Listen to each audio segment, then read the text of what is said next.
हिमाचल प्रदेश के अंतर्गत शिमला में एनएच अधिकारी श्री अचल जिंदल जी के साथ जो प्रदेश कांग्रेस सरकार के एक मंत्री ने जिस प्रकार से एसडीएम को बुलाकर उनके सामने अभद्र भाषा में जो दुर्व्यवहार करके और जो पानी का जो घड़ा था उनके सिर पर फेंका है, मैं इस घटना की कड़ी निंदा करता हूं, कड़ी भर्त्सना करता हूं।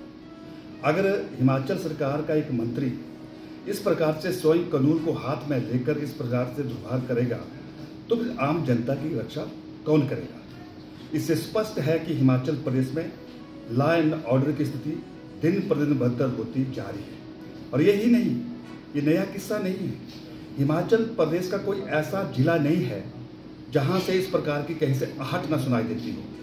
पिछले दिनों हिमाचल प्रदेश के एचपीसीएल के अधिकारी श्री बिमल नेगी जी की जो संदिग्ध मौत हुई है, उसका आज तक खुलासा नहीं हो पा रहा है कि उन्होंने आत्महत्या की या उनकी हत्या हुई है। इसी प्रकार से अगर मैं अधिकारियों की बात करूं, धर्मशाला के एक एसडीएम श्रीमान संजीव भोट, उनको इतना प्रताड़ित किया गया कि उनको बयान देना पड़ा कि मैं नौकरी से वॉलंटरी रिटायरमेंट लेना पसंद करूंगा, लेकिन मैं बिमल नेगी नहीं बन सकता। पिछले दिनों बिलासपुर जिला के अंतर्गत कांग्रेस के विधायक के बीच में ही जो वहां पर झगड़ा हुआ, सारे हम जो गोलियां चली, ये इस प्रकार की लॉ एंड ऑर्डर स्थिति की हमने हिमाचल में कभी नहीं देखी। सोलन जिला के अंतर्गत नालागढ़ में पुलिस अधिकारी को एसपी जो वहां पर तैनात थी उनको जुर्न छुट्टी पर भेजा गया। ये क्या हो गया है हमारे हिमाचल प्रदेश के अंदर? हम कभी ऐसी घटनाओं के बारे में बिहार और उत्तर प्रदेश में सुनते थे, लेकिन आज वहां की स्थिति देखिए कितनी अच्छी दिन पर दिन होती चली गई है। और हमारे हिमाचल प्रदेश में एक अपनी संस्कृति है, एक अपना हिमाचल प्रदेश का नाम है, जहां इस प्रकार की घटनाओं को कोई स्थान नहीं था।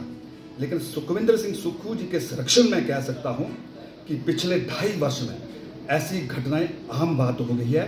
और मुझे इस बात का भी बहुत दुख हुआ कि इस घटना को लेकर पुलिस विभाग काम करे, इसके लिए देश के भूतपूर्व प्रधानमंत्री श्रीमान नितिन गडकरी जी को हस्तक्षेप करना पड़ा। अब आप जानिए कि हिमाचल प्रदेश का जो प्रशासन है वो किस तरफ आगे बढ़ रहा है।